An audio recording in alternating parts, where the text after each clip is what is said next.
चलिए आइए स्टार्ट करते हैं। तो खैर कल तुम लोग को थे नहीं, तो क्या जो है कल की बातें रिवाइज की जाए। कल मैंने बताया था संविधान जो हमारा कॉन्स्टिट्यूशन है, कॉन्स्टिट्यूशन का बेसिक स्ट्रक्चर कि क्या है संविधान, क्या है पॉलिटी, दोनों डिफरेंस क्या है। ठीक है, हमारे जो कॉन्स्टिट्यूशन है उसमें कितने पार्ट्स हैं, भाग कितने हैं, ठीक है, कितने आर्टिकल्स हैं और कितनी शेड्यूल है, ये हम लोगों ने कल बात कर लिया था। और इम्पोर्टेंट जो भी पार्ट्स हैं उसकी हम लोगों ने कल चर्चा कर ली थी कि हमारे सिलेबस में संविधान के कौन कौन से पार्ट्स को हमको पढ़ना है, जबकि संविधान में इस समय वर्तमान में कुल 25 भाग हैं। संविधान के कुल कितने भाग हैं? 25 भाग हैं, लेकिन सारे के सारे 25 भाग को नहीं पढ़ने, हमको जो इम्पोर्टेंट पढ़ने हैं वो हम लोगों ने कल सारी की चर्चा कर ली थी और सारे उसके अनुच्छेद हमने किए थे। आज जो हमें पढ़ना है, आज का टॉपिक वो है संविधान का निर्माण। संविधान का निर्माण मेकिंग ऑफ कॉन्स्टिट्यूशन, ठीक, ये आज हम लोग कवर करेंगे। लेकिन उससे पहले मैं थोड़ा सा बता दे रहा हूँ कि हमारे जो एनडीए का सिलेबस है उसमें कॉन्स्टिट्यूशन में कहाँ से क्वेश्चन आते हैं, कौन कौन से पार्ट्स हमारे सिलेबस में। सबसे पहले तो आपसे आप पढ़ेंगे प्रस्तावना, प्रियम्बल। हाँ, कल आप लोगों ने प्रस्तावना भी कंप्लीट कर लिया है, प्रियम्बल को भी, तो आप प्रियम्बल पढ़ेंगे। एक क्वेश्चन प्रियम्बल से भी आता है, ठीक है। प्रियम्बल के बाद आप पढ़ते हैं सिटीजनशिप, यानी नागरिकता, जो कि हमारे संविधान के भाग 2 में है, और आर्टिकल 5 से लेकर के आर्टिकल 11 तक सिटीजनशिप भाग 2, आर्टिकल 5 से लेकर आर्टिकल 11 ये हमारे सिलेबस में है। उसके बाद फंडामेंटल राइट्स, मौलिक अधिकार, जो कि भाग 3 में है, और आर्टिकल 12 से लेकर के आर्टिकल 35 तक है, ये हमें पढ़ना है। उसके बाद में फंडामेंटल राइट्स के बाद हम पढ़ेंगे DPSP, directive principle of state policy, जो कि भाग 4 में है, और आर्टिकल 36 से लेकर के आर्टिकल 51 तक में है, ठीक है। फिर हमें पढ़ना है फंडामेंटल ड्यूटीज, मौलिक कर्तव्य, जो कि भाग 4 का में है और आर्टिकल 51 ए में है, ठीक, ये हमारी कंट्री हो गई इंपॉर्टेंट। फिर उसके बाद हम पढ़ेंगे संघ सरकार, भाग 5, और संघ सरकार में भी हम पढ़ेंगे राष्ट्रपति, यहाँ से क्वेश्चन आता है। पार्लियामेंट यानी संसद, यहाँ क्वेश्चन आता है। काउंसिल ऑफ मिनिस्ट्री, यहाँ क्वेश्चन आता है। और सुप्रीम कोर्ट, यह आपका जाएगा संघ सरकार में, यहाँ से क्वेश्चन पूछा जाता है। उसके बाद क्वेश्चन पूछा जाता है पंचायतों से, पंचायती राज, पंचायती राज भाग 9, यहाँ से क्वेश्चन आता है पंचायती राज से, ठीक है। पंचायती राज के बाद आपसे क्वेश्चन पूछा जाएगा भाग 14 से, ठीक है, केंद्र तथा राज्यों के अधीन सेवाएं, केंद्र तथा राज्यों के अधीन सेवाएं, जिसमें कि आप यूपीएससी को देखेंगे, ठीक, भाग 14 देखेंगे केंद्र राज्यों के बीच के बाद सेवाएं। फिर आप देखेंगे इमरजेंसी, आपातकाल, यहाँ से क्वेश्चन आता है आपातकाल से, एक इमरजेंसी से, ठीक है, आर्टिकल 352 से लेकर के 360 तक, ठीक है। और उसके बाद देखिए आप कॉन्स्टिट्यूशन अमेंडमेंट, संविधान संशोधन भाग 20, संविधान संशोधन भाग 20, आर्टिकल 368, संविधान संशोधन भाग 20, आर्टिकल 368, ये हो गया। और उसके बाद फिर आपसे कुछ क्वेश्चन पूछे जाएंगे कॉन्स्टिट्यूशनल बॉडी से, कॉन्स्टिट्यूशनल बॉडी यानी संवैधानिक निकाय, संवैधानिक निकाय यानी कॉन्स्टिट्यूशनल बॉडीज। जब हम देखेंगे तो हमारे संविधान में 3 तरह के निकायों की बात की गई है। संविधान में क्या मतलब 3 तरह की हमें निकाय दिखाई देंगे, यानी कि बॉडी जैसी संस्थाएं, 3 तरह की संस्थाएं दिखाई देंगी। पहली तरह की जो संस्था होती है उसको हम कहते हैं संवैधानिक संस्था, अपने आसपास 3 तरह की संस्थाएं दिखेंगी। पहली संस्था क्या है? संवैधानिक संस्थाएं यानी कॉन्स्टिट्यूशनल बॉडीज। दूसरे तरह की संस्थाएं हैं इन्हें हम कहते हैं असंवैधानिक संस्थाएं, असंवैधानिक संस्थाएं। और तीसरे तरह की संस्थाएं होंगी गैर संवैधानिक संस्थाएं, गैर संवैधानिक संस्थाएं। ये 3 तरह की हमको संस्थाएं बॉडी दिखाई देगी, संवैधानिक संस्थाएं, असंवैधानिक संस्थाएं और गैर संवैधानिक संस्थाएं। इनको इंग्लिश में क्या बोलेंगे? ये हो जाएंगी कॉन्स्टिट्यूशनल बॉडीज, कॉन्स्टिट्यूशनल बॉडीज मतलब ये ऐसी संस्थाएं हैं जिनके बारे में जिक्र हमारे संविधान में किया गया है, यानी कि जो कि संविधान के द्वारा जिनको शक्तियां मिली हैं, संविधान के द्वारा जिनका निर्माण किया गया है, ठीक है। मतलब किसी न किसी संविधान के अनुच्छेद में इनका जिक्र है। जैसे कि मान लीजिए कैट, कंट्रोलर एंड ऑडिटर जनरल। तो हमारे संविधान में इसके बारे में दिया गया, प्रावधान किया गया है। जैसे कि महान्यायवादी अटॉर्नी जनरल, इसके बारे में हमारे संविधान में लिखा हुआ है अनुच्छेद में। ठीक, जैसे कि लोक सेवा आयोग, ठीक है, यूपीएससी का जो यूपीएससी है उसके बारे में हमारे संविधान में लिखा गया है। जैसे चुनाव आयोग, जैसे वित्त आयोग, ये सब क्या है, ये सब है संवैधानिक संस्थाएं जिनको हमारे संविधान में लिखा गया है, संविधान में शामिल किया गया, उनको हमारे संविधान से शक्तियां मिलती है। तो ऐसी संस्थाएं कहलाएंगी संवैधानिक संस्थाएं, कॉन्स्टिट्यूशनल बॉडीज। ठीक, फिर दूसरे तरह की संस्थाएं होंगी असंवैधानिक संस्थाएं, इनको हम कहेंगे अनकॉन्स्टिट्यूशनल बॉडीज। अनकॉन्स्टिट्यूशनल बॉडीज, असंवैधानिक संस्थाएं, यानी ये वे संस्थाएं हैं जिनको हमारा संविधान, जिनको अनुमति नहीं देता, जो कि हमारे संविधान के विरोधी हैं, जो कि हमारे संविधान से क्या है, विरोधी हैं, हमारे संविधान जिनको इजाजत नहीं देता। ऐसी संस्थाएं कहलाएंगी असंवैधानिक या अनकॉन्स्टिट्यूशनल बॉडीज। और ऐसे संस्थाओं को जो हमारी सरकार है, जो राज्य है, वो हमेशा समाप्त करने का प्रयास करेगा। जैसे कि अलकायदा हो गई, लिट्टे हो गया ना, उल्फा हो गया, जहाँ जितने भी नक्सलवादी गुट हैं, जितने भी आतंकवादी गुट हैं, तो ये भी तो तरह की संस्थाएं हैं। लेकिन क्या वो संवैधानिक है? नहीं, उसको हमारी संविधान इजाजत ही नहीं देता। इसलिए हमारा संविधान हमेशा प्रयास करेगा कि ऐसी संस्थाओं को समाप्त करने का प्रयास किया जाए। ठीक है, तो ये संस्थाएं जिनको हमारा राज्य समाप्त करने का प्रयास करेगा। अब ये आती है गैर संवैधानिक संस्थाएं, जिन्हें हम बोलेंगे नॉन कॉन्स्टिट्यूशनल।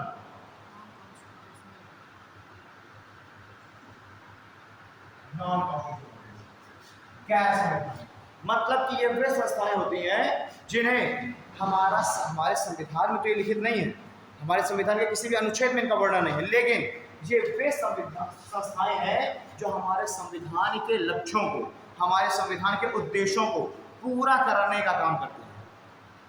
कहने की बात यह है कि ये संस्थाएं हमारे संविधान में तो लिखी नहीं है, लेकिन ये हमारे संविधान की विरोधी भी नहीं है। हमारे संविधान के जो उद्देश्य है, जैसे हमारे संविधान में फंडामेंटल राइट्स दिया हुआ है और उसमें लिखा हुआ प्राण एवं दैहिक स्वतंत्रता, या फिर अपराध के लिए दोष स्थिति के संबंध में संरक्षण फंडामेंटल राइट्स में। तो ये ऐसी संस्थाएं जैसे कि मान लीजिए मानवाधिकार आयोग,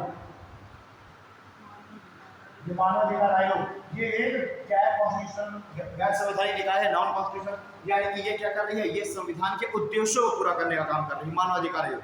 यानी ये क्या करेगी, समय समय पर जेलों का निरीक्षण करेगी, देखेगी कहीं जो कैदी हैं उनकी वो अनहाइजीनिक कंडीशन में तो नहीं है, और उनके स्वास्थ्य पर कहीं बुरा प्रभाव तो नहीं पड़ रहा है, ये सब देखेगी। यानी कि ये बॉडी ऐसी बॉडीज हैं जो कि हमारे संविधान में तो वर्णित नहीं है, लेकिन संविधान के उद्देश्यों को, लक्ष्यों को पूरा करने का काम करती है। ठीक, अब ये जो गैर संवैधानिक निकाय हैं, ये दो तरह की, गैर संवैधानिक निकाय भी दो तरह की होती है। एक हम बोलते हैं सांविधिक निकाय, सांविधिक निकाय, इसको इंग्लिश में बोलते हैं स्टैच्यूटरी बॉडी।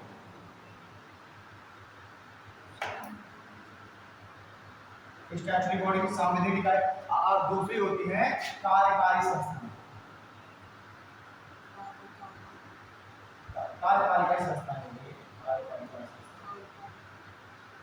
संस्थाएं यानी कि एग्जीक्यूटिव बॉडी,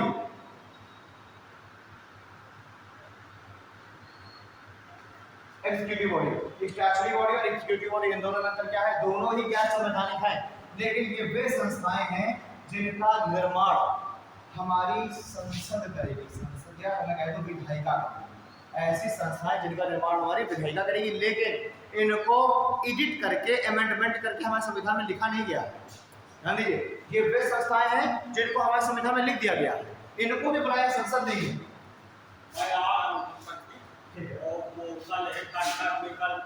डाल दिया था, वो उठा के ले गया, अभी अपनी बोतल पीते हैं, वो पानी पानी पीने की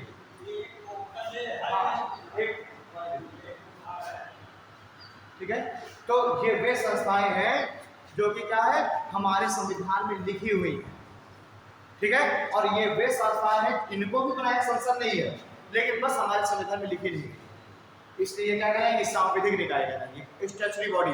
अब ये वे संस्थाएं हैं, एग्जीक्यूटिव बॉडीज, ये वे संस्थाएं हैं जिनको हमारी कार्यपालिका ने सीधे बना दिया है। प्रधानमंत्री और मंत्रिपरिषद के आदेश से केवल बना दी गई है बस। इनको तो बनाया संसद ने, लोकसभा राज्यसभा दोनों ने प्रस्ताव को पास करके, ठीक है। इनको हमारे केवल जो कार्यपालिका है, ये एग्जीक्यूटिव है, यानी प्रधानमंत्री और मंत्रिपरिषद, केवल उनके ही आदेश से बना दी गई है बस।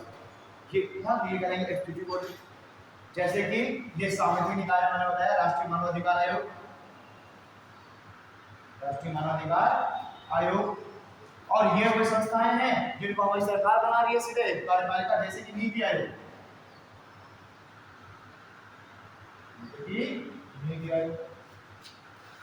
ठीक। तो ये हमें पढ़नी है, ये वाली संस्थाएं, संवैधानिक संस्थाएं हमारे सिलेबस में, इससे क्वेश्चन नहीं आता, लेकिन हमारे सिलेबस में क्वेश्चन यहाँ से आता है संवैधानिक संस्थाओं से। क्लियर है? तो हमको इतना कुछ पढ़ना है, ठीक है। डालते हैं, पहले लोग पढ़ते हैं संविधान का निर्माण, नीति को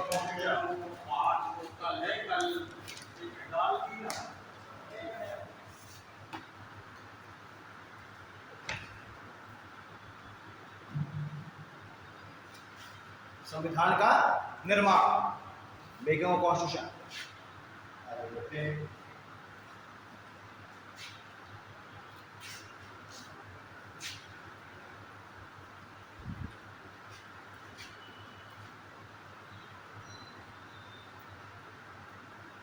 अब देखिए, हमारे जो राजनेता है ना, वो एक लंबे समय से ही ये ब्रिटिश से ये मांग करने लग गए कि हमारे लिए भी एक संविधान सभा होनी चाहिए, भारत के लिए भी एक संविधान सभा होनी चाहिए, और वो संविधान सभा ही भारत के लिए एक संविधान का निर्माण करे जिसके द्वारा हमारा पूरा देश चलेगा, ठीक। तो सबसे पहले 1896 में बाल गंगाधर तिलक, ठीक है, ये मांग की कि भारत के लिए एक संविधान सभा होनी चाहिए जो कि भारत के लिए एक संविधान का निर्माण करे, सबसे पहले 1896, ठीक है। उसके बाद फिर इसकी एक औपचारिक मांग 1934 में M.N. रॉय ने की, communist party of India CPI के ये हेड है M.N. रॉय। इन्होंने 1934 में औपचारिक नाम की संविधान सभा के गठन की, पहली बार बाल गंगाधर तिलक ने, फिर औपचारिक रूप से यानी कि ऑन पेपर जो है पूरी मांग की किसने, M.N. रॉय ने 1934 में, और फिर उसके बाद 1935 में इस मांग को उठाया कांग्रेस ने, पहली बार 1935 में अपने संविधान सभा की मांगों को किसने उठाया, कांग्रेस ने। अब धीरे धीरे जो राजनेता हैं ये इस बात को बड़ी तेजी के साथ उठाने लगे कि भारत के लिए भी एक संविधान सभा हो, वही संविधान बनाए कि हम उसी के अकॉर्डिंग चलेंगे, ठीक है। किसी तरह ब्रिटिश ने इनको राजी किया कि पहले आप डोमिनियन स्टेट का दर्जा ले लो, पहले आप डोमिनियन स्टेट का दर्जा ले लो। डोमिनियन स्टेट का मतलब क्या है, चूंकि भारतीय भी बड़े मुखर होकर के बात को रख रहे थे, तो ब्रिटिश इस बात के लिए रेडी हो गए कि आप डोमिनियन स्टेट का दर्जा ले लीजिए, और डोमिनियन स्टेट से पहले ही ब्रिटिश इस बात के लिए एग्री हो गए कि ठीक है, ऐसा करते हैं, प्रांतीय विधानसभाओं के चुनाव हम कराते हैं, उसमें आप लोग ही सरकार बनाइए, भारतीय राजनेता ही प्रांतीय विधानसभाओं में शामिल होंगे, और इस तरीके से उनको हम कानून बनाने के लिए उनको भी हम वायसराय की काउंसिल में, ठीक है, और विधायिका में, लेजिस्लेचर में उनको भी हम शामिल करेंगे, ठीक, यानी कि लेजिस्लेचर में भी हम भारतीयों को शामिल करेंगे, और वायसराय की जो काउंसिल है उसमें भी हम भारतीयों को शामिल करेंगे, और भारतीयों को लिया कैसे जाएगा, लिया जाएगा प्रांतीय विधानसभाओं के चुनाव पर, प्रांतीय विधानसभा के चुनाव संपन्न कराए गए पहली बार 1937 में, यानी 1935 का जो भारत शासन अधिनियम आया, 1935 के भारत शासन अधिनियम के अकॉर्डिंग के आधार पर 1937 में पहली बार प्रांतीय विधानसभा के चुनाव संपन्न कराए गए, ठीक। अब प्रांतीय विधानसभा के जब चुनाव हुए तो उसमें भारतीय राजनेताओं बढ़ चढ़ के भाग लिया, और कांग्रेस ने 8 राज्यों में कांग्रेस की सरकार बनाई। टोटल 11 प्रांतीय विधानसभा थे, 11 प्रांतीय विधानसभा में चुनाव हुए 1937 के प्रांतीय विधानसभा के, जिसमें 8 में सरकार बना ली कांग्रेस ने, ठीक है। 37 में हुए प्रांतीय विधानसभा के चुनाव, और ऐसे यहाँ से अब भारतीयों को भी विधायिका में शामिल किया जा रहा है लेजिस्लेचर में कानून बनाने के लिए। जल्द ही 1939 में स्टार्ट हो गया सेकेंड वर्ल्ड वॉर। 1939 में क्या स्टार्ट हो गया, सेकेंड वर्ल्ड वॉर, और इस सेकेंड वर्ल्ड वॉर में ब्रिटिश ने भारतीय राजनेताओं से परामर्श ही नहीं लिया, उनसे कुछ बातचीत ही नहीं की, और सीधे भारत को भी द्वितीय विश्व युद्ध में झोंक दिया। भारत ब्रिटिश का एक उपनिवेश है, तो ब्रिटिश ने भारत को भी सेकेंड वर्ल्ड वॉर में झोंक दिया, जिससे जो भारतीय राजनेता है, जो कांग्रेस है, कांग्रेस बड़ी गुस्सा हो गई कि भाई प्रांतीय विधानसभा में हमारे रहने का मतलब क्या, जब आप हमसे कुछ पूछ ही नहीं रहे हैं। और इस गुस्से में कांग्रेस ने सभी सीटों से इस्तीफा दिया, कांग्रेस ने सभी सीटों से दे दिया रिजाइन। और कांग्रेस ने ये बात अब रखी कि हम ब्रिटिश का साथ नहीं देंगे सेकेंड वर्ल्ड वॉर में, ठीक है। महात्मा गांधी ने भी इस बात लोगों का आह्वान किया कि कोई भी द्वितीय विश्व युद्ध में ब्रिटिश का साथ नहीं देगा। कांग्रेस ने इस बात के लिए जोर दिया कि कोई भी सेकेंड वर्ल्ड वॉर में ब्रिटिश का साथ नहीं देगा। लेकिन ब्रिटिश को तो हर हाल में भारतीयों का साथ चाहिए, क्योंकि भाई मोस्टली जो लड़ेगा कौन, भाई ब्रिटिश अपने सेना को थोड़ा मारने के लिए भेजेगी, ज़्यादा से ज़्यादा सोचेगी इंडियंस लड़े हमारी तरफ से, ताकि मरे कटे वही सब। तो वो किसी भी तरीके से भारतीयों का सहयोग चाहते थे। और दूसरी तरफ जो जर्मनी है, जर्मनी बड़ा पावरफुल था, तो ब्रिटिश उस जर्मनी से वो लेने के लिए सामना करने के लिए भारतीयों की आवश्यकता थी ब्रिटिश को। तो इसलिए ब्रिटिश चाह रहे थे कि कैसे भी करके भारतीय हमारे पक्ष में आ जाए, ठीक है। तो उन्होंने, ब्रिटिश ने 1940 में एक प्रस्ताव भेजा जिसका नाम है अगस्त प्रस्ताव, जिसे कहा गया अगस्त प्रस्ताव। अगस्त 1940 में ब्रिटिश के द्वारा अगस्त प्रस्ताव भेजा गया। इस अगस्त प्रस्ताव का उद्देश्य क्या है, भारतीयों का समर्थन प्राप्त करना सेकेंड वर्ल्ड वॉर में, ठीक। और इसके लिए भारतीयों को लॉलीपॉप दिया जाएगा। कहा गया भारतीयों से कि ठीक है, आप ऐसा करिए, आप हमारा सहयोग करिए द्वितीय विश्व युद्ध में, हम आपको डोमिनियन स्टेट का दर्जा देंगे, डोमिनियन स्टेट का दर्जा। यानी कि आपके एग्जाम में अगर पूछा जाता है कि पहली बार भारत को डोमिनियन स्टेट का दर्जा देने के लिए ब्रिटिश आधिकारिक रूप से ऑफिशियल कब एग्री हुए, कब एग्री हुए, अगस्त प्रस्ताव में, ठीक। अब ब्रिटिश ने कहा कि आप हमारा सहयोग करिए द्वितीय विश्व युद्ध में, हम आपको डोमिनियन स्टेट का दर्जा दे देंगे। डोमिनियन स्टेट का मतलब होता है कि जो सर्वोच्च पद है वो तो हमारा होगा, यानी सर्वोच्च पद, यानी कि ब्रिटिश क्राउन ही होगी सबसे ऊपर। उसके बाद फिर जो सरकार है, सरकार आप पूछो, यही सबसे ऊपर होगी क्राउन, डोमिनियन स्टेट का मतलब सबसे ऊपर क्राउन होगी, ठीक। उसके बाद भारत में एक वायसराय होगा, वायसराय भी ब्रिटिश होगा। और जो प्रधान सेनापति है, कमांडर इन चीफ, प्रधान सेनापति यानी कमांडर इन चीफ, ये भी ब्रिटिश होगा।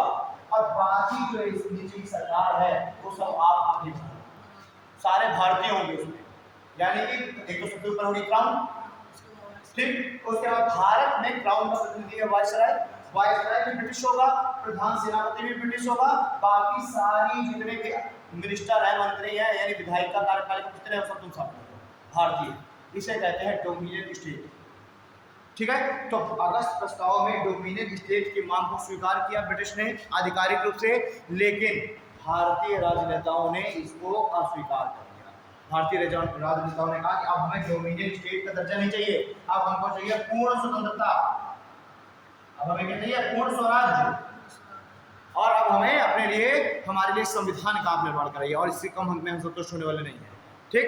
तो इस अगस्त प्रस्ताव को कांग्रेस ने भी अस्वीकार कर दिया, अगस्त प्रस्ताव को कांग्रेस ने भी अस्वीकार कर दिया, और साथ ही साथ मुस्लिम लीग ने भी अस्वीकार कर दिया। मुस्लिम लीग इस समय दो ही महत्वपूर्ण पार्टियां थी, एक कांग्रेस, एक मुस्लिम लीग। वर्तमान में देखिए बीजेपी और कांग्रेस, तो उस समय कांग्रेस और मुस्लिम लीग दो ही पार्टियां थी, दोनों ने अगस्त प्रस्ताव को अस्वीकार कर दिया। क्यों? क्योंकि कांग्रेस कह रही थी कि आप हमें पूर्ण स्वराज दीजिए, हमें डोमिनियन स्टेट नहीं चाहिए। इस आधार पर कांग्रेस ने इसका बहिष्कार कर दिया, और मुस्लिम लीग ने कहा कि हमको तो चाहिए पृथक पाकिस्तान, ठीक है, हमको चाहिए बंटवारा, हमको ये संतुष्ट नहीं होना, हमें डोमिनियन स्टेट नहीं चाहिए, हमें चाहिए अलग पाकिस्तान। तो इनकी ये मांग भी नहीं मानी गई थी, इस वजह से इन दोनों ने इस अगस्त प्रस्ताव को अस्वीकार कर दिया, ठीक। अगस्त प्रस्ताव अस्वीकार हो गया। उसके बाद चूंकि ब्रिटिश तो किसी भी तरीके भारतीयों का समर्थन चाहते हैं, तो उन्होंने अगला एक प्रस्ताव भेजा जिसे कहा गया क्रिप्स मिशन। क्रिप्स मिशन भारतीयों को फिर से संतुष्ट करने के लिए किसी तरह एग्री हो जाए, अगला आया क्रिप्स मिशन। और क्रिप्स मिशन की अध्यक्षता कर रहे थे सर स्टैफोर्ड क्रिप्स।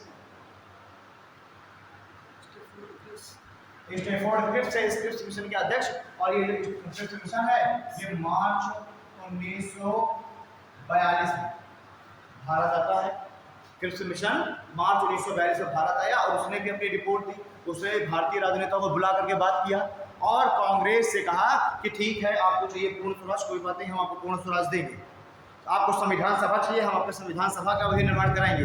लेकिन सेकेंड वर्ल्ड वॉर खत्म होने के बाद, यानी अभी आप हमें सपोर्ट करिए और जब द्वितीय विश्व युद्ध खत्म हो जाएगा तो हम आपकी सारी मांगे स्वीकार करेंगे। ठीक है, कांग्रेस को तो ये कहा, मुस्लिम लीग को कहा कि पृथक पाकिस्तान हो नहीं सकता, इसलिए आप भी इसी में ही संतुष्ट होइए। तो मुस्लिम लीग ने बहिष्कार कर दिया क्रिप्स मिशन का और कांग्रेस ने भी बहिष्कार किया। क्यों?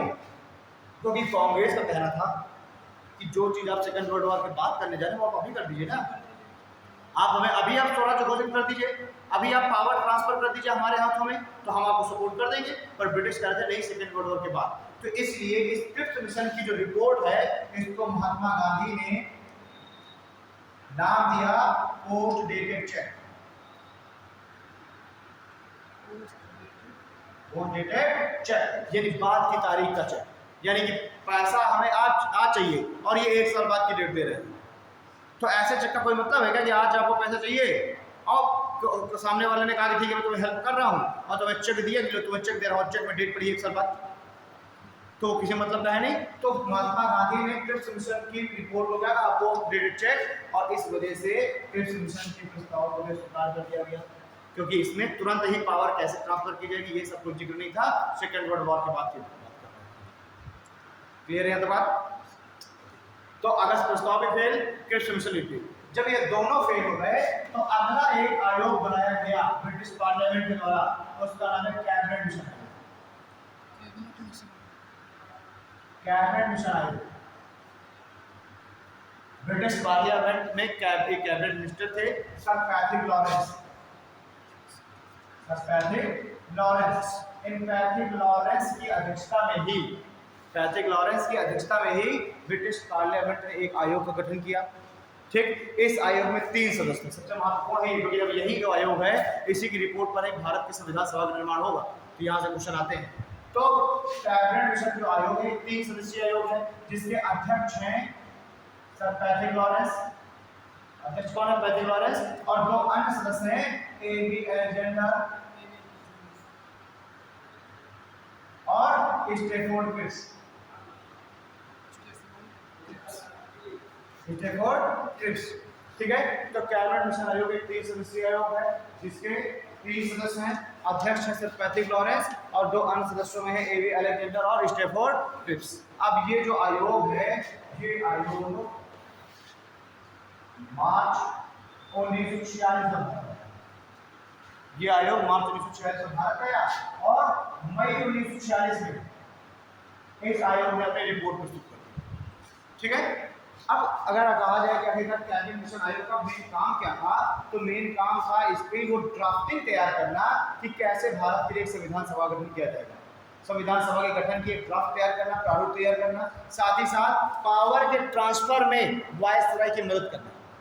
भारत में वायसराय, तो वायसराय के कार्यों में उसकी मदद करना कि कैसे पावर ट्रांसफर की जाएगी, कैसे संविधान सभा का निर्माण कराया जाएगा, ये काम था। इस काम में मदद करना था कैबिनेट मिशन का मेन काम। ठीक, तो मार्च 1946 में 3 सदस्यीय आयोग भारत आया और इसने मई 1946 में अपनी रिपोर्ट प्रस्तुत कर दी। ठीक, अब जब इसने अपनी रिपोर्ट प्रस्तुत की उसमें इसने सारा कुछ ब्यौरा दिया कि किस तरीके से संविधान सभा का गठन किया जाएगा, संविधान सभा में तो कितने सदस्य होंगे, संविधान सभा के जो सदस्य हैं वो कैसे चुने जाएंगे,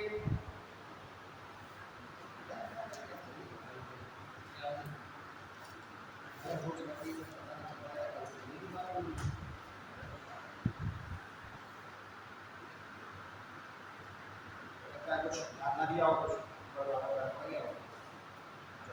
सर आपका नाम क्या है? दीपक। दीपक, शेड्यूल नहीं देखे हो क्या? शेड्यूल लोग में ऐड हो नहीं है? नहीं सर, लोग में नहीं है। अच्छा, तो फिर पीछे तुम लोग कौन सा क्लास चल रही है? प्रकाश ने बताया, प्रकाश की स्टूडेंट हो? 11 तुम लोग भी 11 में? Yes sir. तीनों लोग बदल विद्यालय से क्या तीनों? Yes sir. हाँ? बीपीएम देवी। ओके, तुम लोग दोनों बदल से? Yes sir. एनसीसी लियो? Yes sir. चलो, तो मतलब तुम तीनों का रजिस्ट्रेशन नहीं? No sir. ठीक, एक काम करना, चले जाना विभाग में। सर आप हम जाओगे यार? काम जमा कर दियो। ठीक, हो गया रजिस्ट्रेशन। ठीक, तुम लोगों को ग्रुप में ऐड कर दिया जाएगा, है ना? उस ग्रुप में शेड्यूल हमारा फिक्स शेड्यूल है। सर हम लोगों ने पहले आईआईटी भर दिया था, हमको और नहीं तो कह रहे थे आईआईटी उस कराई जाती इसलिए हमने आईआईटी भर दिया था। अब वहाँ एनडीए कराना था तो क्या करें?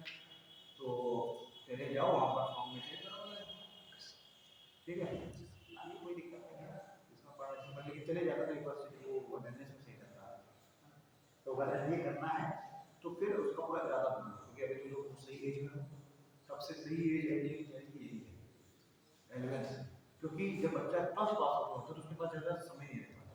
यस 17 साल में वो होगा 12th और 18.5 लास्ट डेट है, 2-3 बार फॉर्म भर पाओगे तो अटक करेगा। तो अगर एनडीए का है तो फिर उसको अभी से काम मान लो बिल्कुल की उसको तैयारी करनी है। स्कूल जाना होता नहीं है ना, स्कूल जाना होता नहीं है, शाम कोचिंग में पढ़ते होगे की है ना, तो शाम को कोचिंग शाम को होंगी, यस सर। सुबह का पूरा टाइम नहीं। हाँ कायदे से कोई पढ़ाई करो, समय तुम्हारे पास प्रॉपर, अगर अभी से लग जाओगे 1 साल में पूरा सिलेबस कंप्लीट हो जाएगा। ठीक, एसएसबी वगैरह की थोड़ा सा देख लेना तैयारी वगैरह, साथ में जो मेन होता है वो एग्जाम को आराम से एग्जाम करो, इसे क्वालिफाई कराया जाएगा। ठीक है, मेन सब फिर बात आती है एसएसबी की बात हो जाती है, तो उसके लिए फिर थोड़ा सा इंग्लिश स्पीकिंग वगैरह का कुछ एसएसबी का कंटेंट उसको रेगुलर अपना मेंटेन करते हैं। ठीक है, साथ में तो ये है कि बस एग्जाम क्वालिफाई करो और उसके बाद तुरंत एसएसबी तो पहले फर्स्ट या सेकंड पार्ट में से मेरे उसका हुआ है। तो 24 नंबर उसका लास्ट एक मणिपुर में हुआ है, मेडिकल का एसएसबी वगैरह उसका हो गया, लास्ट मेडिकल है, उसके बाद उसका हो गया। तो वो भी तो बाहर से तो ऐसा नहीं कि मान लो कि बच्चे बाहर की तैयारी करेंगे तो नहीं, अभी तक तो बच्चा है डीएडी कहाँ है, बच्चा ध्यान दे रहा है मेन जो अपने वहाँ का बच्चा है वो आईआईटी है या तो आईआईटी की तैयारी करेगा, तो जो एमबीए की तैयारी करने वाले हैं शिक्षण कहाँ से हुआ है ना, तो ऐसा नहीं है आप आईआईटी तैयारी करेंगे, आईआईटी से कहीं ज़्यादा इजी है, आराम से 900 का पढ़ाई होता है, कई है 2 पेपर होते हैं, पहला मैथ, जीएटी के पेपर में 50-50 क्वेश्चन आते हैं, जीएस साइंस और इंग्लिश के लिए। ठीक है, आराम से 350-360 इस बार की कट ऑफ गई 340, 900 में से कितनी कट ऑफ होती है 340, यानी लगभग मान चलो 35% कट ऑफ गई है। तो 35% मार्क्स आप ले आइए, आप सीधे एसएसबी में पहुंच जाएंगे। एसएसबी में फिर आपको अपना कॉन्फिडेंस लेवल नहीं करना है, सबसे वहाँ पर आपका नॉलेज नहीं चेक करते हैं, एसएसबी में चेक करते हैं आपका कॉन्फिडेंस, आपकी जो बॉडी लैंग्वेज, ठीक है, आप किस तरीके से आपको रिप्रेजेंट कर रहे हैं वहाँ पर, ये सब ठीक है, ये सब एसएसबी की उसमें ट्रेन कराया था, कोई दिक्कत नहीं है, मैं ये कंपनी में जाऊँगा प्रशिक्षित मामले में जो है आराम से भी अभी अपना ये समय लगे रहो। सर आपका नंबर मिलेगा? हाँ नंबर मिलेगा?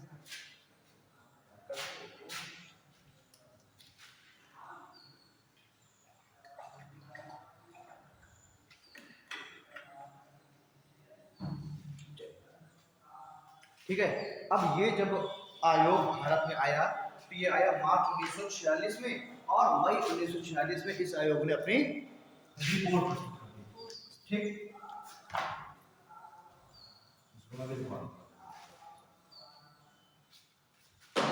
जब मई 1946 में इसने अपनी रिपोर्ट प्रस्तुत की तो उस रिपोर्ट में से कुछ बिंदुवार रिपोर्ट प्रस्तुत की कि इस तरीके से संविधान सभा का निर्माण होगा। तो इसने कहा कि पहले तो अपने इसमें रिपोर्ट में इसने ये लिखा कि भाई भारत के लिए अब एक संविधान सभा का निर्माण अब होगा ही, है ना, मैंने इसने पहले में रिपोर्ट लिखा कि भारत के लिए संविधान सभा का निर्माण पहले। एक दूसरी चीज ने कहा कि संविधान सभा के जो सदस्य हैं कुल कितने सदस्य होंगे संविधान सभा में, उसने कहा संविधान सभा में कुल 389 सदस्य होंगे, 389 सीट्स होंगी संविधान सभा में। अब ये जो 389 सदस्य हैं ये कैसे इन्होंने डिसाइड किया कि 389 सदस्य ही हैं, ये कैसे डिसाइड किया, तो ये डिसाइड ऐसे किया कि उस समय भारत की जो संख्या थी वो थी लगभग 39 करोड़, भारत की जो संख्या है 39 करोड़।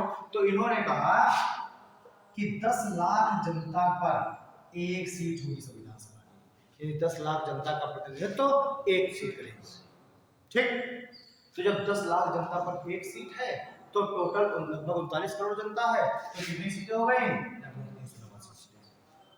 ठीक है, फिर चौथा पॉइंट उन्होंने कहा कि ये जो सीटें हैं संविधान सभा की जो सीटें हैं इनका चुनाव अप्रत्यक्ष रीति से किया जाएगा।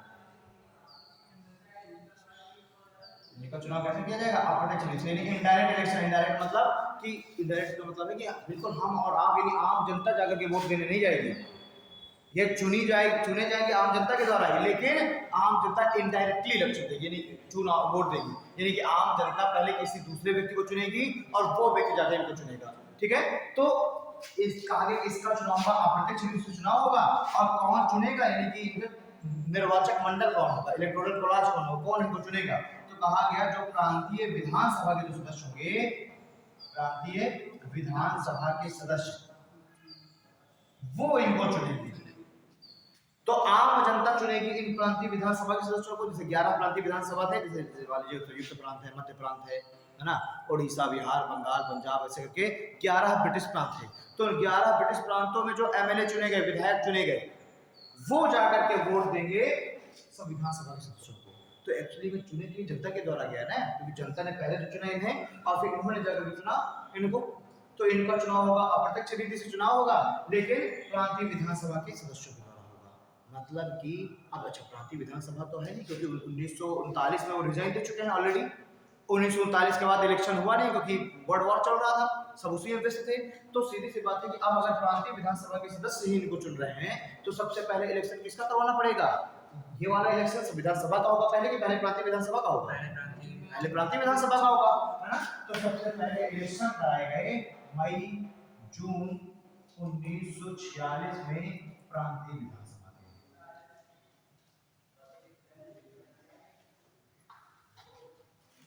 ठीक है, मई जून 1946 में प्रांतीय विधानसभा के इलेक्शन हुए। अब जब प्रांतीय विधानसभा के इलेक्शन हुए मई जून 1946 में, इस इलेक्शन का रिजल्ट फिर वैसे ही आएगा। 6 सीटों में तो कांग्रेस ने बहुमत से सरकार बनाई, मेजॉरिटी में आ गई, और 2 में कांग्रेस ने गठबंधन की सरकार बना ली, यानी कि 11 ब्रिटिश प्रांतों में कांग्रेस ने फिर से 8वीं सरकार बना ली। ठीक, अब जब प्रांतीय विधानसभाओं में कांग्रेस के सदस्य ज्यादा हैं, तो सीधी सी बात है कि ये जब संविधान सभा के सदस्यों को चुनेंगे तो ज्यादा सदस्य ही कांग्रेस के भी होंगे भाई। अब 389 में कांग्रेस भी अपने कैंडिडेट खड़ी करेगी, मुस्लिम लीग भी कैंडिडेट खड़ी करेगी, ठीक है, अन्य पार्टियां भी कैंडिडेट खड़ा करेंगी, और उसके बाद उन्हें वोट कौन देगा? वोट देगा इन प्रांतीय विधानसभाओं की, जो 11 प्रांतीय विधानसभा हैं इनके सदस्य। तो मालूम क्या 11 प्रांतीय विधानसभाओं से चुन करके पहुंचे, मान के चलिए 8000 सदस्य, 10,000 सदस्य, वो 10,000 सदस्य ही अब इन 389 को चुन रहे हैं। तो चूंकि यहाँ पर कांग्रेस की 8 राज्यों में सरकार है, तो इसके विधायक भी तो ज्यादा होंगे, और जब विधायक ज्यादा होंगे वो ज्यादा लोग चुने, तो यहाँ पर भी ज्यादा ही हो जाएंगे, है ना। तो फिर उसके बाद इसने कहा ये 389 सीटें हैं, इनका भी डिस्ट्रीब्यूशन किया। कैबिनेट मिशन आयोग ने कहा कि ये जो 389 जो लोग हैं ये भी अलग अलग क्षेत्रों से आएंगे। जैसे कि इन्होंने कहा कि जो 389 सदस्य हैं, इनमें से 292 सदस्य, 389 में से जो 292 सदस्य हैं ये चुने जाएंगे ब्रिटिश प्रांतों से।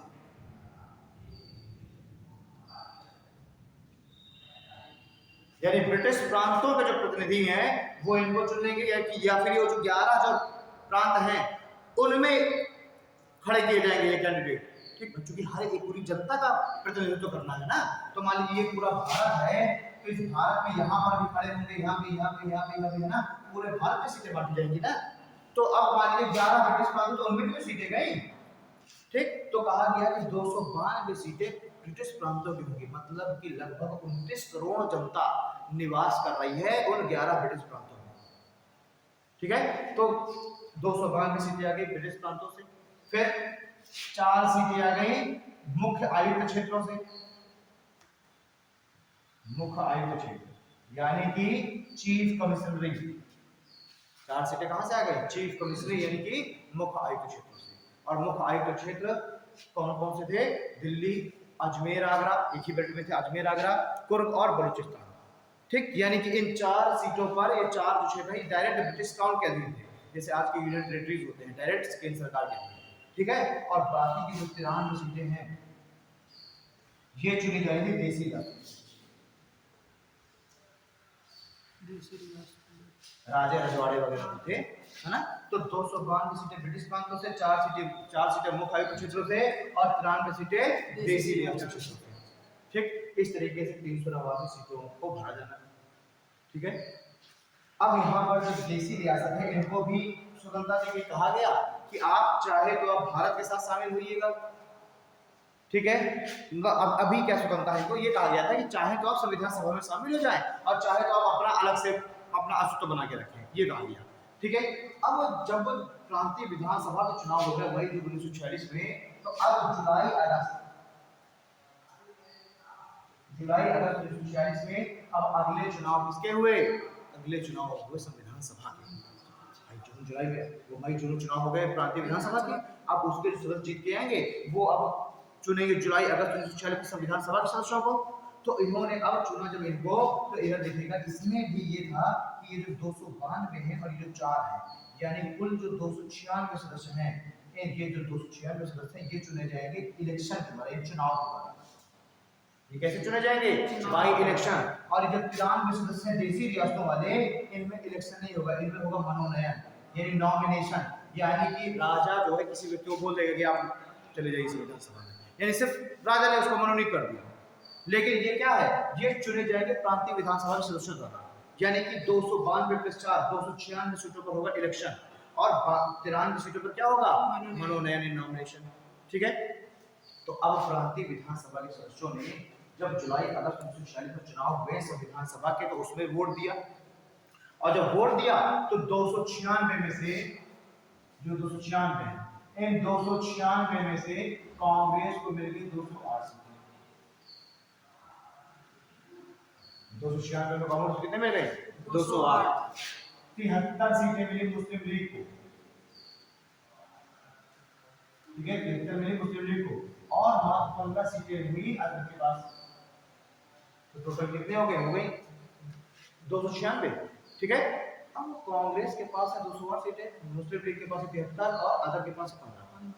ये भी इसमें कहा गया कि अगर कानून बनाते समय कोई विरोधाभास आएगा, कानून बनाते समय कोई विरोधाभास आएगा तो उसका जो निर्णय है वो बहुमत के आधार पर होगा। बहुमत के आधार पर यानी कि संविधान सभा में कुल जितने सदस्य हैं उसके आधे से अधिक व्यक्ति जो भी फैसला लेंगे वही माना जाएगा। तो कुल संविधान सभा में सीटें कितनी है, 389। इस 389 का अगर हम आधा करें तो कितना हुआ, 15 और 20, 15 से 130 हो गया, 130 और 45, 130 और 45 कितना होता है, 195 के आसपास आएगा। 400 में से 5 हाँ ठीक है 395, तो सॉरी 195 है ना भाई, 195 कितना हो गया, आधे से एक अधिक, आधे से अधिक हो गया ना, ठीक। तो आधे से अधिक यानी कि 195 लोग जिस तरफ अपना समर्थन करेंगे वही मान लिया जाएगा। तो मुस्लिम लीग ने कहा कि यार कांग्रेस तो अकेले 208 अकेले ही है, इसको भले ही ना अदर वाले समर्थन दे, ना मुस्लिम लीग समर्थन दे और ना देसी रियासत समर्थन दे, कोई ना समर्थन देगा तब भी कांग्रेस अपनी मनमर्जी चला ले जाएगी। तो मुस्लिम लीग ने कहा कि हमारी तो बात ही नहीं सुनी जाएगी संविधान सभा में, वही कानून बनेगा जो कि कांग्रेस चाहेगी। तो मुस्लिम लीग ने कहा कि हम इस चुनाव पर नहीं मानेंगे। मुस्लिम लीग ने संविधान सभा का कर दिया बहिष्कार, कह दिया हम नहीं उपस्थित होंगे, ठीक है। इनको मुस्लिम लीग को इसी तरीके से मनाने का काम चालू किया गया था, किसी तरीके से मान करके ये भी शामिल हो जाए संविधान सभा में।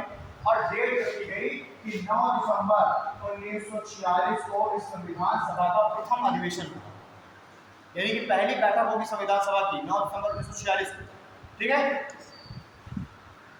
मुस्लिम लीग ने शामिल होने से मना कर रखा था, उसको कहा गया किसी तरीके से पहला फैसला दिलाया जाएगा। आखिरकार दिन आ गया 9 दिसंबर 1946 का, मुस्लिम लीग नहीं आई, मुस्लिम लीग शामिल नहीं हुई।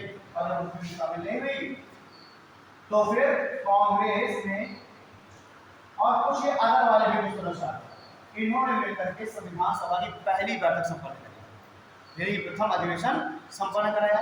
इस प्रथम अधिवेशन में मात्र 207 प्रथम अधिवेशन में पहले दिन कितने सदस्य उपस्थित हुए, मात्र 207, ठीक है। ना तो मुस्लिम लीग के 73 उपस्थित हुए, ना ही 93 उपस्थित हुए देसी रियासतों के, यानी कि कांग्रेस जो 208 जीती कांग्रेस और 15 अदर, तो 208 और 15 कितने में से 207 सदस्य, कुछ कांग्रेस वाले भी नहीं आए, कुछ अदर वाले भी नहीं आए, है ना, कुल आए 207। अब जब चुनाव हुए थे संविधान सभा के इलेक्शन हुए थे, तो इनमें से 15 महिला सदस्य भी आई थी। यानी संविधान सभा में अगर कभी पूछा जाए से कि संविधान सभा में कुल कितनी महिला सदस्य थी, तो 15 महिला सदस्य। और जब पहली बैठक हुई, प्रथम बैठक, तब हुई 1946 को, तो इस प्रथम बैठक में मात्र 207 सदस्य उपस्थित हुए, जिनमें से 9 महिलाएं। ठीक है, तो इसमें से 207 सदस्य उपस्थित हुए, जिनमें से 9 महिला सदस्य थी। पहली बैठक संपन्न हो गई और इस पहली बैठक में मुस्लिम लीग उपस्थित नहीं हुई। तो इस पहली बैठक के लिए कमेंट करते हुए ब्रिटिश प्रधानमंत्री विंस्टन चर्चिल ने कहा, क्लेमेंट एटली ने कहा कि ऐसा लग रहा है जैसे कोई ऐसा विवाह भारत में संपन्न हो रहा है जिसकी तुलना नहीं है। तो विवाह के लिए क्या चाहिए, दोनों पक्ष चाहिए ना। और यहाँ पर एक पुरुष मुस्लिम लीग तो है ही, अभी ये कांग्रेस ही बैठक कर रही है, तो उसने क्या कहा कि ऐसा विवाह संपन्न हो रहा है इसकी तुलना नहीं है। ठीक है, चर्चिल मतलब बच्चे ने कहा ये और एग्जाम क्या था, उसने ऐसा कहा है, हां ब्रिटेन के भूतपूर्व प्रधानमंत्री। ओके, तो पहले हम यहाँ थोड़े करते हैं, फिर दूसरी बात करेंगे। तो आपने हेड डाल रखा है कैबिनेट मिशन आयोग, ठीक है, इसमें कैबिनेट मिशन आयोग तो हेड डाल रखी कैबिनेट मिशन आयोग। देखिए देखो, कैबिनेट मिशन आयोग एक 3 सदस्यीय आयोग था। कैबिनेट मिशन आयोग एक 3 सदस्यीय आयोग था,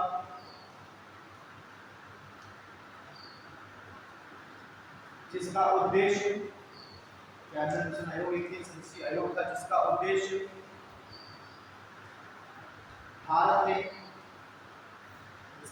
भारत में एक संविधान सभा का निर्माण करवाना, जिसका उद्देश्य भारत में एक संविधान सभा का निर्माण करवाना तथा इसका उद्देश्य भारत में संविधान सभा का निर्माण करवाना तथा शक्तियों के हस्तांतरण में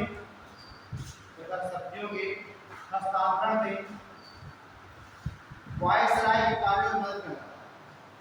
तो शक्तियों के हस्तांतरण में वायसराय के कार्यों में मदद करना था। निर्माण करवाना था। शक्तियों के हस्तांतरण में वायसराय की मदद करना। शक्तियों के हस्तांतरण में ब्रिटिश से शक्तियां लेकर के भारतीय नेताओं को देना ना, तो शक्तियों के हस्तांतरण में वायसराय की मदद करना। ठीक है, अगला पॉइंट इसे लिखिए कैबिनेट में। पैट्रिक लॉरेंस इस आयोग के अध्यक्ष थे। सर पैट्रिक लॉरेंस इस आयोग के अध्यक्ष थे। सर पैट्रिक लॉरेंस इस आयोग के अध्यक्ष थे तथा 2 अन्य सदस्य। पैट्रिक लॉरेंस इस आयोग के अध्यक्ष थे तथा 2 अन्य सदस्य स्टैफोर्ड क्रिप्स तथा 2 अन्य सदस्य स्टैफोर्ड क्रिप्स एवं एबी अलेक्जेंडर तथा 2 अन्य सदस्य स्टैफोर्ड क्रिप्स तथा एबी अलेक्जेंडर थे। 2 अन्य सदस्य स्टैफोर्ड क्रिप्स तथा एबी अलेक्जेंडर। ठीक है, थर्ड पॉइंट लिखिए। यह आयोग मार्च 1946 में भारत आया। यह आयोग मार्च 1946 में भारत आया तथा यह आयोग मार्च 1946 में भारत आया तथा इसने मई 1946 में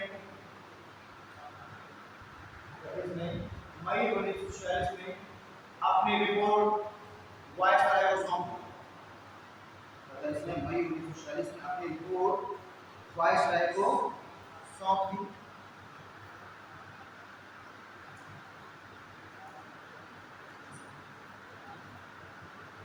इस बोर्ड में आपको लिखा रहता होगा, तो फॉर्म में आपको और लिखा रहता है।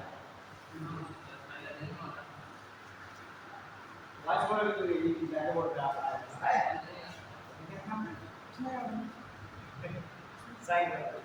साइन फॉर्म, ठीक है। तो चलो पहले साइन कर दो।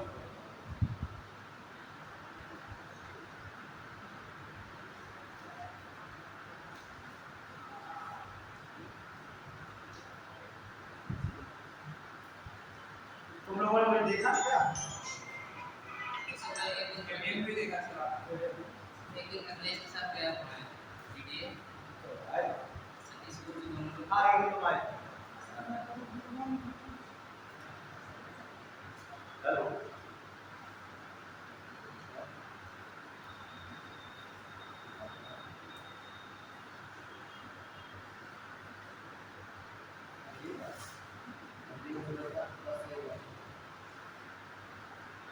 ये भी लग रहा है।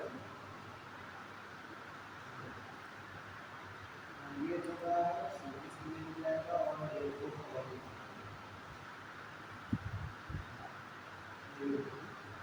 ठीक है। जो लेवी का जो हिसाब है तो उसका फिर जहाँ से करना है ये वाला है, ये वाला ये भी हिसाब और ये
अलग-अलग हो गया सर।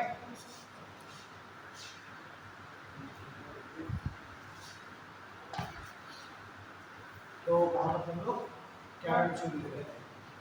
तो लास्ट लेक्चर होगा अपनी रिपोर्ट वाइस और मई 1946 में कैबिनेट मिशन ने अपनी रिपोर्ट वायसराय को सौंपी। अगला पॉइंट लिखिए। अपनी रिपोर्ट में कैबिनेट मिशन ने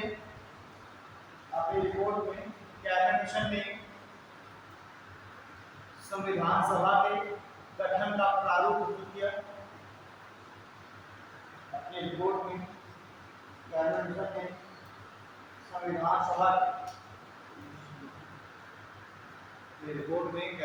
संविधान सभा के गठन का प्रारूप प्रस्तुत किया, ठीक है। और निम्न प्रावधान प्रस्तुत किए।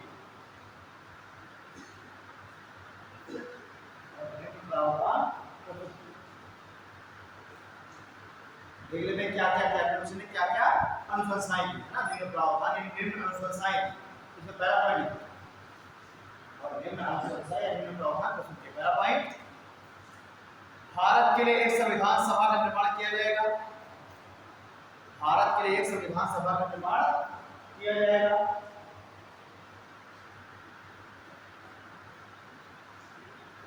ठीक है।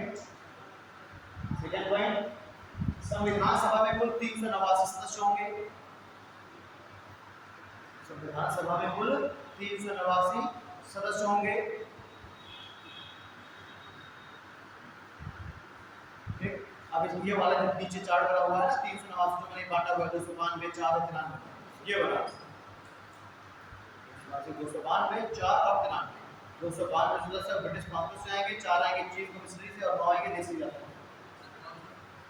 नीचे हाँ ये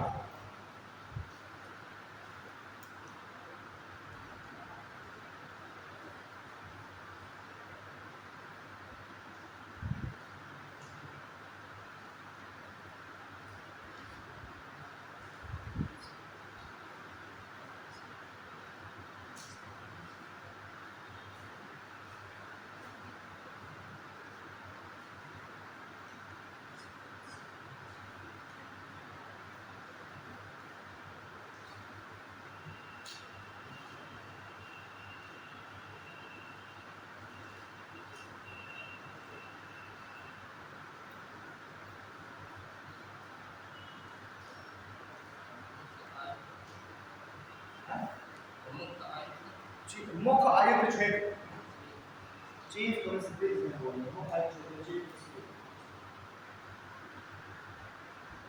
292 हो गए ब्रिटिश प्रांतों से, 4 हो गए मुख्य आयुक्त क्षेत्रों से और 93 हो गए देशी रियासतों द्वारा। ठीक है, अगला पॉइंट लिखिए। 10 लाख जनता पर संविधान सभा में एक सीट निर्धारित की गई। 10 लाख जनता पर संविधान सभा में एक सीट निर्धारित की गई। 10 लाख जनता पर संविधान सभा में एक सीट निर्धारित की गई। उसमें नहीं गई, उसमें अच्छा वो है मेरी, लेकिन विनोद से नहीं है बहुत सारे बहुत मौसम खराब है, तुम लेट हो गया, 2:30 बजे आप आया तो आगे जब हमारा एडमिशन क्या फिर जा रहा हूँ 10 बजे अपने कॉलेज आ चले जाएंगे 4 बजे तक क्या 7 वाले होते हैं बैठते हैं।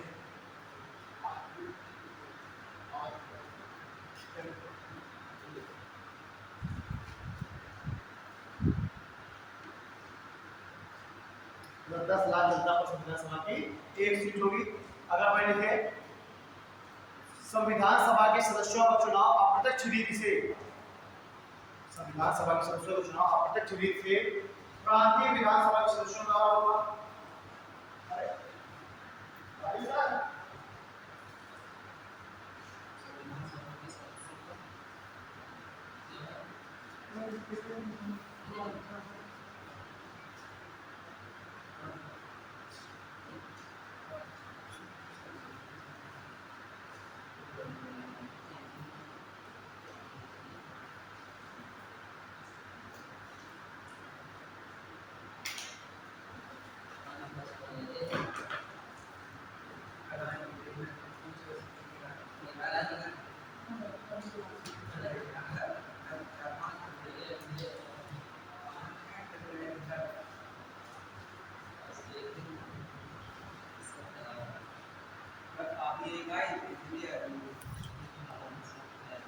यूपीएससी में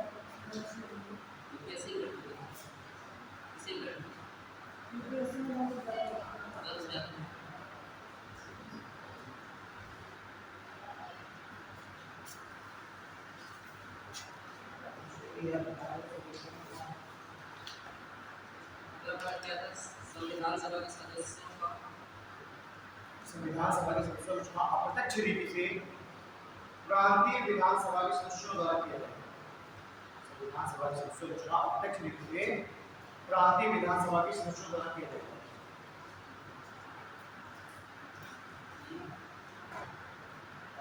हेलो हेलो हेलो हेलो बात नहीं आना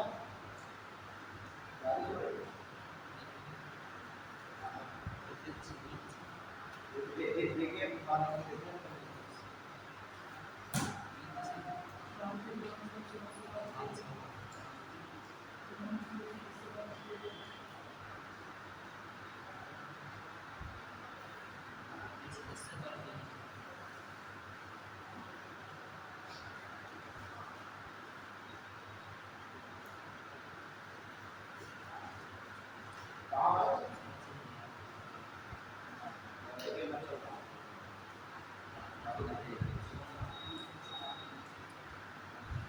इधर क्यों ना भैया उठी नहीं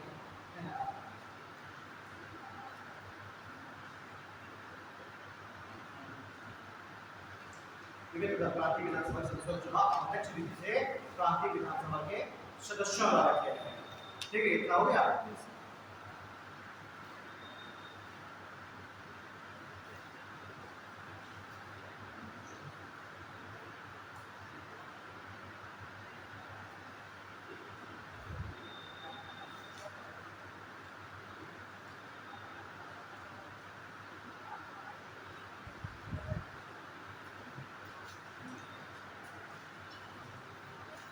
अगला पॉइंट लिखिए, नेक्स्ट पॉइंट देखिए, 296 सीटों पर 296 सीटों को चुनाव के द्वारा भरा जाना था। 296 सीटों को चुनाव के द्वारा भरा जाना था, जबकि 93 सीटों को मनोनयन के द्वारा। हेलो हाँ?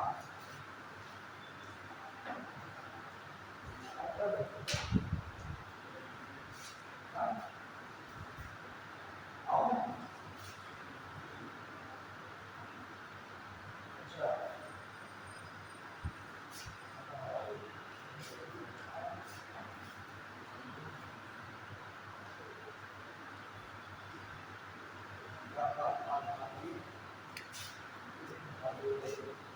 ठीक है, जा रहा हूँ, ये बारिश हो रही है तो ठीक है, इसको अब आगे कंटिन्यू कल करेंगे हम लोग।